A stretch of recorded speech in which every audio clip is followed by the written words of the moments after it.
We've been noting when MPs, senators and the media are gathered in Canberra in an election year, they engage in the time-honoured tradition of speculating on election timing. We've already heard Christopher Pyne's thoughts.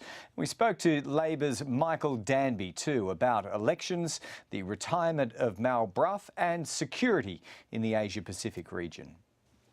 Well, Michael Danby, welcome back. This building is, as ever, full of chatter about possible election options for the Prime Minister. The latest comes from Christopher Pyne, who's suggesting that if the Building Commission watchdog isn't passed, it makes it very difficult for the government not to go to the polls. What's your assessment of all this chatter? Do you think the government will? Oh, well, I think that specific thing of Christopher's is psy warfare to get the independents to pass their industrial legislation. I heard the Prime Minister say the other day we can expect the election to be after the football in September. But Labor's in a lot stronger position than we've been previously, so we're ready. July or September. Bring it on. Are you comfortable with having to defend or fight over what could be really a referendum on the CFMEU? Oh, well, I don't think the only issue will be the Trade Union Royal Commission. I think there are a lot of other issues that are concerning Australian people now. We have an economic plan, the government doesn't. We have a plan for education, fully funded, the government doesn't. I think my indications out in the electorate is the mood has changed and they're a bit worried about the waffler from Wentworth.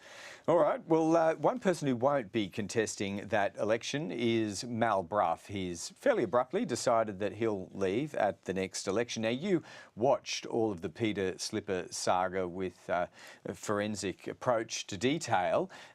Do you regret his departure from Parliament? No, I think Brough has made the right decision. It must be very difficult for him with these possible charges by the federal police. And his career would be, if they do come to pass, would not sort of be easy in the future. So I think he's made the right decision. The problem is he was elected on. He was probably going to win that seat of Fisher anyhow, and he and the Liberals didn't have to go to all of the extraordinary lengths that they did to embarrass and drive from office the former Speaker. What, you think he's the real victim in all of this, do you, Peter Slipper? I do. I think all of the courts, all of the charges, all of the claims were proved to have no validity. James Ashby said in his affidavit to the federal court that the Liberal Party in this building did not induce him, and then he said on 60 Minutes 6 months later that they did. And in that contradiction, Greg, there's going to be not just this Brough scalp, but there may be other ones to come. But that would require a police charge against others, wouldn't it? Well, I think we all missed about 3 weeks ago. The Guardian reported that there was a further search in this building of parliamentary officers, a warrant to search them. So something's going on, and I think we're to hear more. All right. Look, on to other regional matters of security. The South China Sea, we had the Defence White Paper last week. Do you think Australia should be more formally engaged in these freedom of navigation exercises and putting the pressure back onto China? I back Senator Conroy entirely. He says that we shouldn't do one jointly with the Americans. We have our own national interests at stake. 60% of Australia's maritime trade goes through the South China Sea, and China has been, as our spokesman has said, aggressive by putting missile systems and radar on those islands.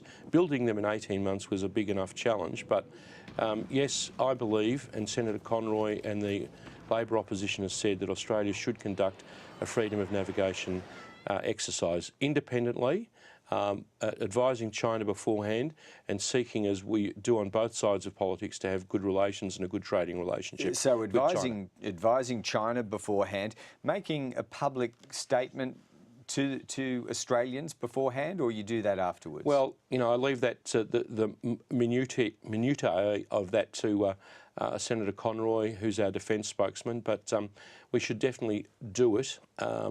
I would say do it independently, as he's suggested. You don't think that would be unduly provocative or could have consequences for trade? Well, I mean, I don't.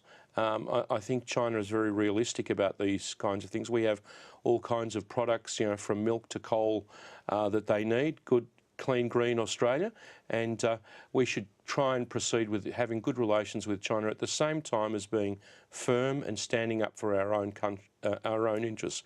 We're a big, strong, rich country, the 12th in the G20, and Conroy's right. We should tell our Chinese friends putting missiles and air bases and radars is not a good thing. It's aggressive. All right, and finally on foreign affairs, in an area of the world that you keep an eye on, news coming from Iran overnight that more moderate influences are succeeding in the election there. Would you see that as a positive thing? Well, moderation is a relative concept. All of the Democratic candidates were excluded by the Guardian Council beforehand, and the real problem for our government is that the Iranians and their allies Hezbollah have 300,000 people surrounded in the Syrian town of Aleppo at the moment. A major humanitarian crisis is looming.